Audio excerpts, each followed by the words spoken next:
the AIDS. World AIDS Day. Do I look like I'm injecting drugs? Do I look like I'm sleeping around with the basketball team? I mean, do I look like Magic Johnson? Or do I look like Charlie Sheen? World AIDS Day. The time to act is now. Long before I stood here, I was exposed to the reality that you don't have to be infected to be affected. That's right. So while I was young or in high school, I would pass out condoms or share a word or share some positive story about HIV, AIDS, a story, its history, and that became a part of my journey. A little bit further along the line, my journey took a little detour. I began to stop listening to some of the words that I gave to other people, and I found myself exposed. I was now exposed to HIV. I was scared. I was pissed off. I felt betrayed. Most of all, I was paralyzed for a moment by fear. What in the world am I going to do? Till I came to a place like Whitman-Walker. Not only did I receive help, but I received hope. And part of that hope has allowed me to be HIV negative today.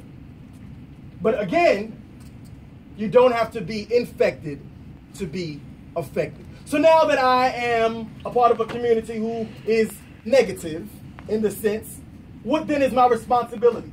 What do I say? What do I do? Because the thought is, World AIDS Day, I don't have AIDS. But the time to act is now. Regardless of a status, regardless of your story, there is work to be done. And if we are to act, there are three things in which I want to admonish us to do. One, accept the challenge. Accept the challenge that there are many people, in fact, a generation of young men and young women who are oblivious to this thing called HIV and AIDS. Their exposure is different. Their knowledge is different. Their information base is different. So the challenge is different. Will you accept the challenge and act now? But not only if you're going to act now, must you accept the challenge, we together must co-labor together.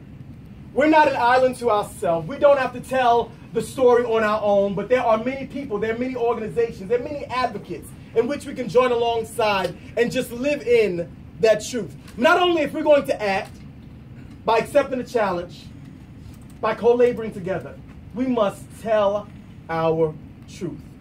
Whether you are HIV negative, HIV positive, the reality is that we are changing the trajectory of what AIDS looks like in this country. And we are on our way to becoming an AIDS-free generation. So act now and recognize that we cannot correct where we're unwilling to confront. Thank you.